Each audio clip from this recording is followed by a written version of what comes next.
Welcome to Mogul Mentality, the podcast where we explore the intersection of mindset and business. Join us as we delve into the minds of successful entrepreneurs, thought leaders, uncovering the habits, strategies, and mindsets that have allowed them to achieve greatness. Whether you're a seasoned business owner or just starting out, our conversations will inspire you to think big, take action, and cultivate the mindset of a mogul. So sit back, relax, and get ready to elevate your thinking with Mogul Mentality.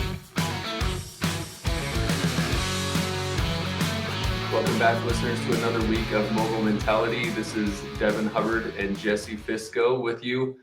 Excited to be back and excited to jump into this week's episode where we are discussing embracing the storms in our businesses and in our life and how we can turn the challenges into victories. And I'm super excited about this one. And Jesse, I'm excited to have you back. I apologize. Last week I got cut off early, and so you saved me, and you were able to finish up. I think we had a internet drop, but here at my office. But good to be back and good to have you on here.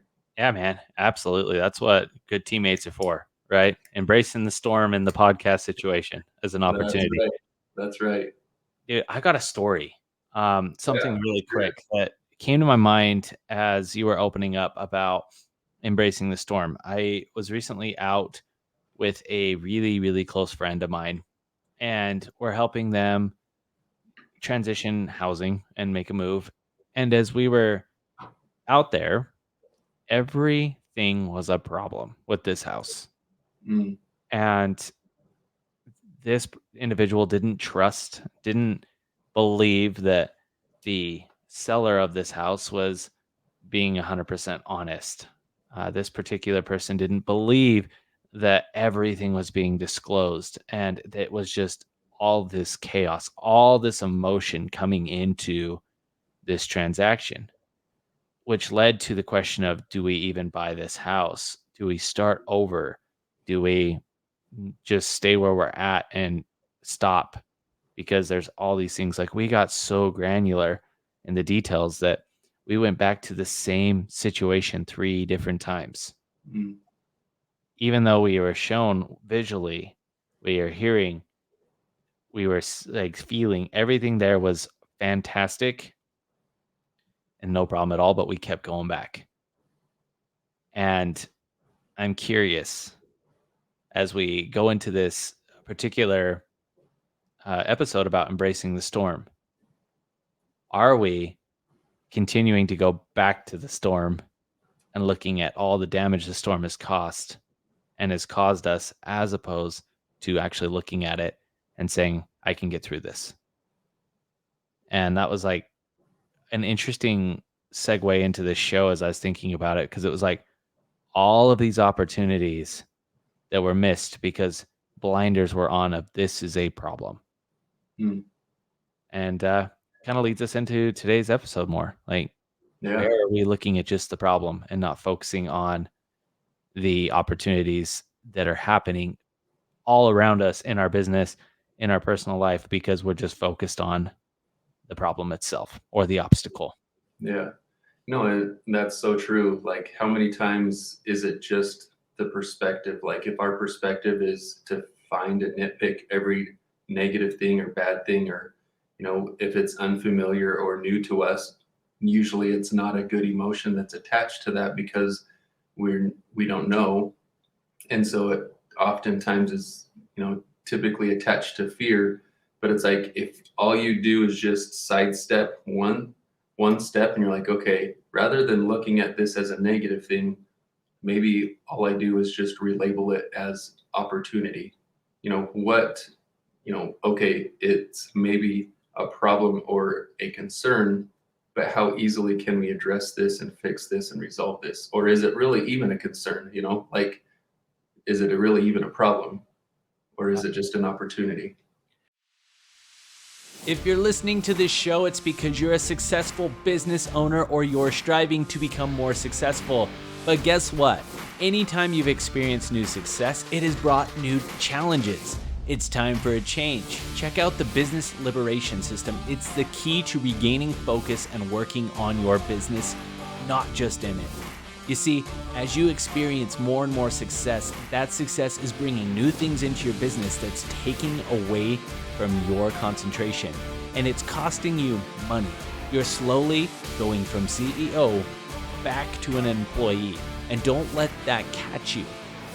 It's time for you to recognize these things and get back on the track of becoming the CEO of your business so that you can work on it. Go to theemergecoaching.com and get on the fast track by joining the Business Liberation System.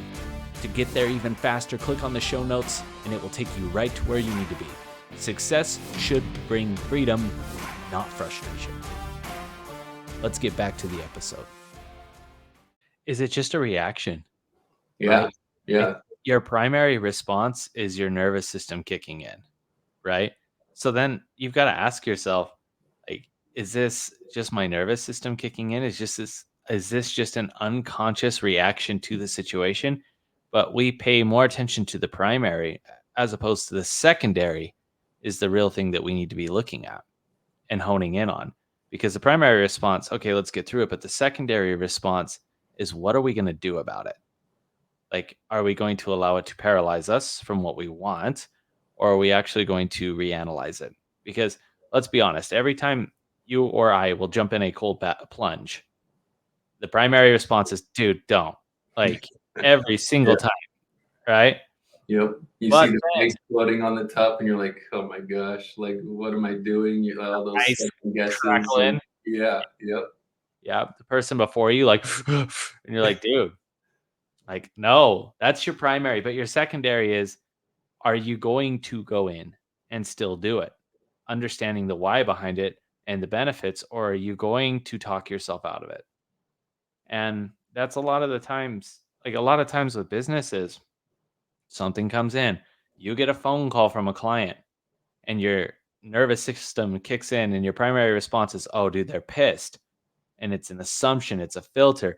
But then the secondary is like, I'm going to mirror and match their tone. What if they're not even upset? Mm. What if we're just assuming it? And so turning these stepping stones, right, these obstacles into stepping stones and really starting to get back into embracing the storm is what's going to help us. But embracing the storm with a secondary emotion or a secondary feeling of, okay, what am I going to do? And paying attention to that secondary response and the ideas going through your mind. So true. Yeah, and it's funny. Like, it's just going back to that human nature. It's our natural reaction. And so again, that's the routine. That's what we're used to. That's what we've always done.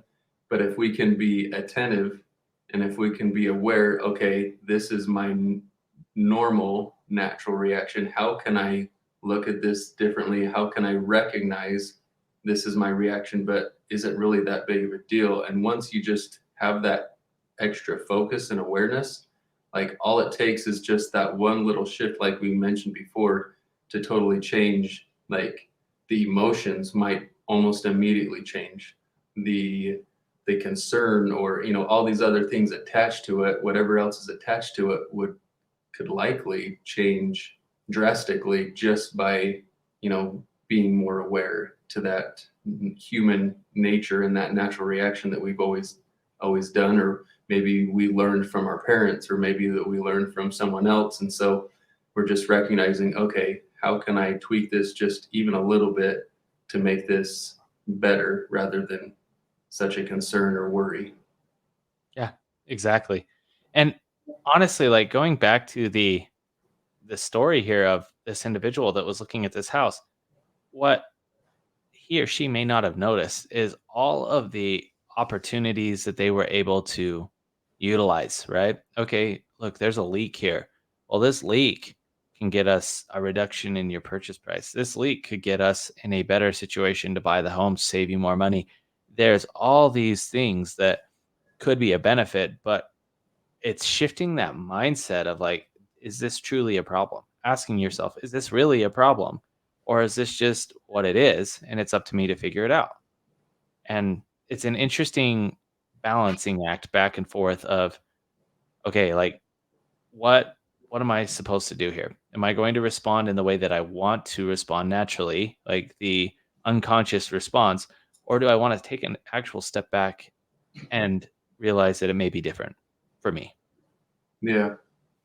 Yep. And again, like I'm just sitting here thinking, okay, I've got 6 kids now. Like sometimes my natural reaction to the way that they act is like a learned habit or just a natural human reaction. But it's like, okay, if I just take a deep breath instead of like verbally or, exploding or whatever it is, like letting loose on one of the kids, it's like, okay, just like keep my cool and just be very clear and calm and speak to them exactly what I want.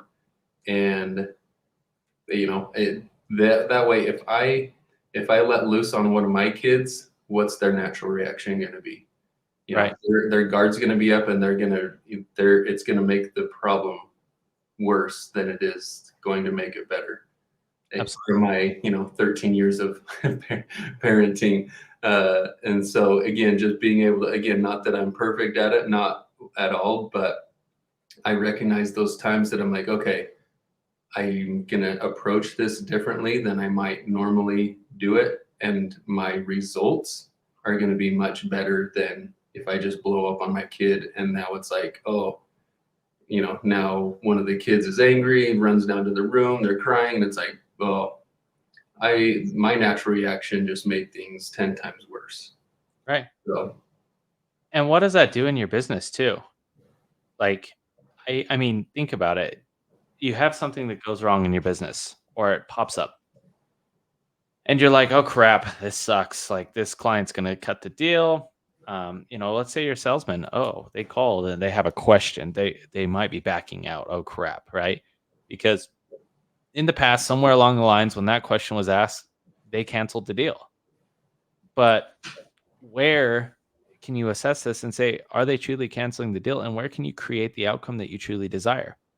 Right? Like literally changing it and saying, how can I fix this? Or more importantly, if they did cancel, what can I do next time to improve the situation so that this won't happen? Right? Can I disclose everything else a little bit easier? Can I create a new visual that shows them everything? Can I understand if they are a visual learner or if they are an auditory learner? Or maybe I just need to spray the contract with a hint of orange, right? Just to make them smell something that they feel comfortable with. Whatever it is, looking at it as an opportunity that whatever happens, good or bad, you're going to learn from it. And it may be a strategic planning for next time, or it could be risk management. Whatever way you want to look at it doesn't matter because you're getting better and you're overcoming these obstacles. But like I shared this with you before the show, anytime there's something, a problem in our business, I visualize that problem as a screaming child. Like anytime you have 6 kids, I've got 2, 1 on the way, like, anytime our kids cry, it is a drop everything, what the heck just happened moment, right? And I could be cooking my favorite meal, I could be in the middle of working out, if my kids are crying or they have a need, I'm dropping it. And so looking at your business as a problem, like here's an issue or here's something that happened, looking at it as a crying child and going over, comforting, understanding, and then teaching, right? And helping the child continue to grow, taking care of the need. But so many times, like I've shared this story. So many times we get the crying child in our life, right? The guy outside selling flowers on the side of the road. How many people has he told, no, I do not take Venmo, only cash? And how many opportunities has he missed out on because he doesn't address the crying child? And if we actually take time to like address that and look at it, we're going to learn, oh, hey, I could actually get rid of this bottleneck and actually help my business grow tremendously, overcoming the small storm. But the storm continues to pop up every day. That guy does not take Venmo for selling flowers, gets the same question every single day until he yeah, finally realizes. yeah. How long are you gonna let that slow you down, be your bottleneck, like you mentioned? Right. Yeah, and I think I mentioned before too, just a recent story that I heard. An employer has got a handful of employees, and every, almost daily, someone would come in with an issue or a concern or a problem, and his one word response would be good, Mhm. like day after day. And they're like, finally got to the point they're like, why do you just respond with good? He's like, isn't this an opportunity to learn? Isn't this an opportunity to resolve this thing? Like, if this thing comes up again, maybe this is the first time we've addressed it, or maybe this is the first time you specifically have addressed it. Once you know how to handle this one time, the next time is, if this comes up again tomorrow, won't you know how to handle it better or differently? And they're like, huh, like, okay. Again, all it is just changing your perspective and the way you perceive and focus on things. And it's like, it changes. It can literally change everything for you. Dude, I my mind's going a million miles an hour. Um, so about 4 months ago, I sat down with someone. I was like, all right, I'm labeling down. I want to grow my presence on YouTube. That's important to me. And so I start searching people that are YouTube performers. And more specifically, how can I run YouTube ads to grow my business? And lo and behold, I meet my good friend Tristan. And Tristan is his favorite thing to say, like, because I'm always like a black or white person. I've always been that way, and I'm changing now. But his favorite thing to say is, I don't know. We got a split test. And he's like, Mm, split test is everything. So I'd come mm. in, Tristan, what do you think about this? I don't know. Let's split test it. And I'm like, bro, like, you gotta stop telling me that word. And then the day realized, like, at one point, I was talking and I was like, nope, you know what? We actually need to split test this. I finally decided to listen to the feedback, right? Just like the flower guy at Venmo, I finally decided to split test. I'll tell you what, I showed you yesterday when we had lunch what that split test did. As I Yeah. started split testing an advertisement on YouTube, an advertisement that had a 46% drop in the first 11 seconds actually maintained the full 2-minute ad. I kept people's attention for a full 2 minutes, one out of every two times someone watched that video, which split testing did it. But finally, it was like, we have to split test it. We've got to try two different measures and ways of connecting to see which one works. And it's one of those things that instead of running away from it and just saying, nah, screw this, like I finally listened to someone giving me the feedback I needed to hear all along. Let's split Yeah. test and see what works, what does not. So that's actually a newer term to me. And again, just for my own, I'm fairly certain, confident I know what that means, but maybe just to clarify that I'm on the same page and our listeners on the same page, Sure. how would you define a split test? Yeah. So let's say you have two phenomenal ideas, right? You have this idea of, all right, I'm going to go after selling my e commerce product. And I think I'm going to hit people with a demographic in, let's say, bodybuilding, right? On the flip side, my other uh, target audience is women that suffer menopause, right? Two polar opposites. Well, what we're going to do is we're going to split test each one. Instead of just saying, let's go after the women with menopause and run that, we're going to say, let's cut the budget in half and let's go after both and see which one gets the better response. Okay, great. Well, then let's get even more micro. All right, the bodybuilders. Like, I'm going to go target these bodybuilders with this ad. Do you want more muscle gain? And then on the other ad, I'm going to say, do you want more weight loss? Mm. And it's the same product. It's just two different avenues as opposed to just saying, nope, my product is muscle gaining. I'm not even going to go down the weight loss sector. I'm just going to do this. Split testing allows you to look at actually what is working, what's not. Right. And so to give you a deeper dive into what we did is I had an ad. We ran it through a bunch of AI channels of and compared it and said, what would make this ad even better? We didn't even re-record the video. We just took all the data that we found through YouTube, extracted what was working, what kept the most successful viewers on YouTube, or like the most successful things that kept the viewers watching the video. And we took the video and where it was the 2-minute mark, we chopped the 2-minute mark and moved it to the first 10 seconds. Mm. And then we kind of made some like a Mod Podge out of my conversations, my ranting, which then created this video ad that we reduced by 30 seconds for one of them. The other one was still the full 2 minutes, but we just split test both of those. Does the 1 minute 30 get the result or is the 2 minute? And what we found so far is we're getting a higher click-through rate, we're getting more views, but what we need to do now is make the hook or the invitation more empowering for them to actually say, "Yes, emotionally, I'm engaged. I'm going to click on this ad." Mm. So split testing has allowed us to say, okay, the 1 minute 30 ad and the 2 minute ad, it's the same results. It doesn't really matter. It's the same message.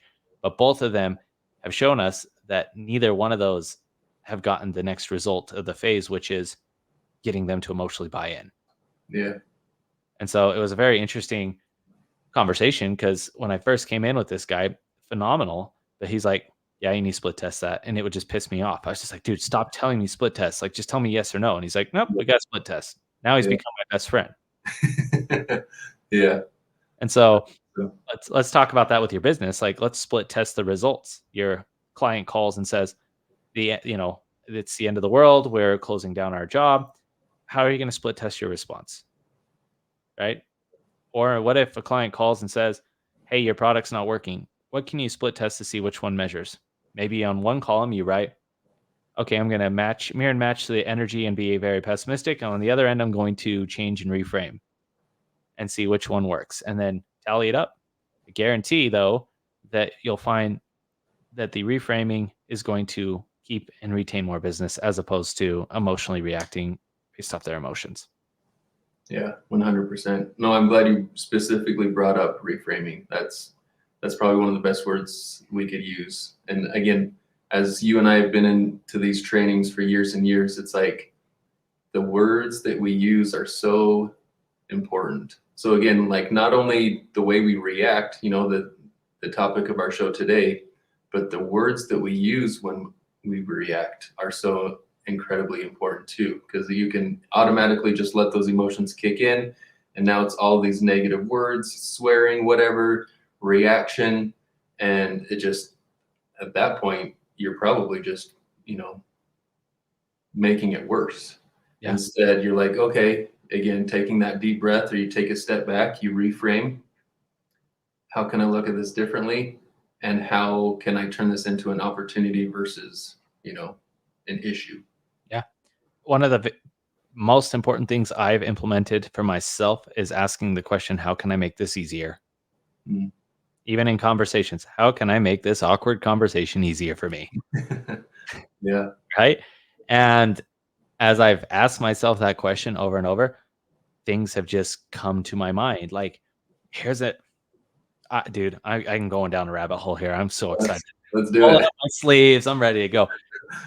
Here's the deal. When you focus on what you want, wanting something is going to open up more creation. You can always add upon what you want. All right, great. I want this car. Oh, I also want the gold stitching or the green stitching, and I want this paint job, and I want this spoiler. I want all these things, and you're adding on to it. It always continues to evolve on what you want. When you are using the things you don't want, well, I don't want that spoiler. It knocks down all other options because it's not like I'm going to add on. It's I just don't want that. And so by not wanting something or away from motivation, I don't want Mhm. to be fat. Well, what happens when you're no longer fat and that's no longer a motivator? Then are you still motivated to stay skinny? No, you're not because you no longer have the motivator. Whereas the want, okay, I want to have a six pack. I want to be physically elite. Great, I get there.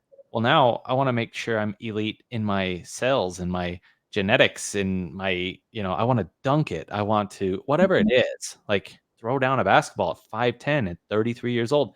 It allows you to continue to add upon and grow. Yeah. Whereas the don't want, once it's done, it's done. And Yeah. so it was something that like went off on my mind yesterday as I was talking, and I was just like, dude, that is so crazy. Like, I need to once again reframe and focus on what I want. I want everything to be easier. I want everything to be top level for me. So if I want everything to be easier and top level, then I need to give myself easier and top level circumstances, right? Yeah. It's kind of a cool thing that like mind blown moment for me. I was sitting in the car just going, "Cool, dude, this is nuts."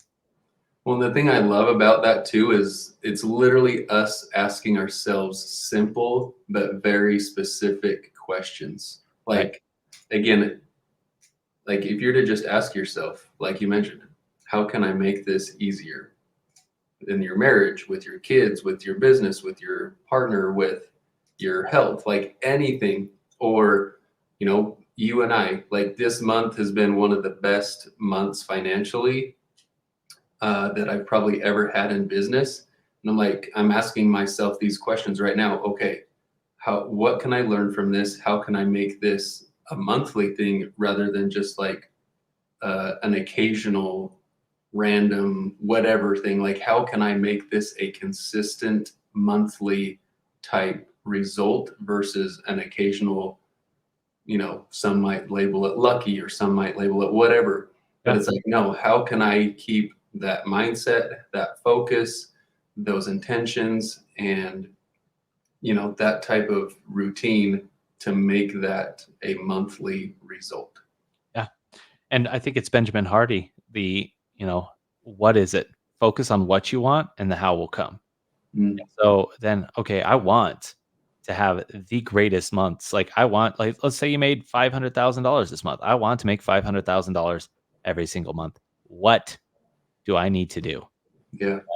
Not focus on the how, but then just ask yourself the what. What is it? Right? Not how am I going to do this, but just I want this. This is the what, and then start working towards it. Like I don't know what happened to me, but I woke up one morning and I was like, I want to have a business, $10 million in real estate commissions in my business, and I want to work less than 20 hours a week. And I woke up and I said, that's exactly what I want. And the what and the how, everything's just kind of coming into play. It's like, oh, well, we automate that. Like it's just because I know what I want so much. It's like, oh, automate that, delegate that, eliminate this. This doesn't make any sense for us. And back and forth. Like today, I called someone and said, hey, you know what? That Instagram project that we were going to work on, actually, I don't want to do that because it doesn't align with what I'm doing right now. Mm. Right? I'm eliminating distractions. I'm very sorry for wasting your time. But as I'm getting more aligned, I'm realizing that this is not the priority. That $300 a month I could spend in advertising, I could actually go and do what I think needs to be done in my business because I'm making things easier and effortless for me to do what I do best. So true. Yeah, there's definitely power in saying no. Like, how many times do we say yes to something or agree to something out of obligation or guilt, or, we've done this forever, this is just how he's always done it. And it's like, what if you were to just say no to the things that don't get you excited or there's no passion behind? Like, again, it's maybe going down a little rabbit hole here, but it's like I feel like it's it can relate to our topic today. So yeah, find those things that really drive you and give yourself permission to say no to those things that don't. Because yeah, we've all got 24 hours in the day, but how many of those hours are we actually doing the things we want to do and enjoy doing? Yeah. And So then when you're actually doing the thing you want to do, how much more fun is it for you? yeah. And that way, when a problem, we'll say, quote unquote problem comes up, the fire in the corner comes up, you're already in that flow state where you're in a frame of mind where that problem is probably much easier, less stressful. Like it's, the response or the answer is going to be easier to deal with. And so, yeah, I feel like, yeah, you're just more in that state to be able to handle those problems that come up. And again, you're turning that issue into a victory. Totally. Dude, what a cool episode. Yeah. It's so deep information. And we hope that what you're listening to really hits you between the eyes and helps you to start turning and weathering the storms and like actually creating, right? The growth in your business and whatever it is. Just taking it on, embracing the storm, and then mastering the art of your business growth. Like that's what it is it's an art and it's figuring out what do I need to do in my mind, in my business to make things better. And as you do that, focusing on the end goal in sight, what it is you want, man, things just become easier, more fun, and you have more time making more money. It's awesome. Like Devin said, best, most profitable month he's had ever, well, more money, right? And I'm sure he's having more fun doing that. So, with that being said, just want to say thank you so much for listening to the Mogul Mentality podcast and look forward to chatting with you all next week. Thank you for listening to the Mogul Mentality podcast. We hope you found today's episode helpful and inspiring. If you enjoyed the show, please consider sharing it with your friends and leaving us a review on your favorite podcast platform. Your support helps us to reach more listeners and create more content that can help you on your journey to becoming a successful entrepreneur. We appreciate your feedback and suggestions for future topics, so don't hesitate to reach out to us on social media or via email. Remember, developing a mobile mentality takes hard work and dedication, but with the right mindset and strategies, anything is possible. So keep grinding, stay focused, and we'll see you on the next episode.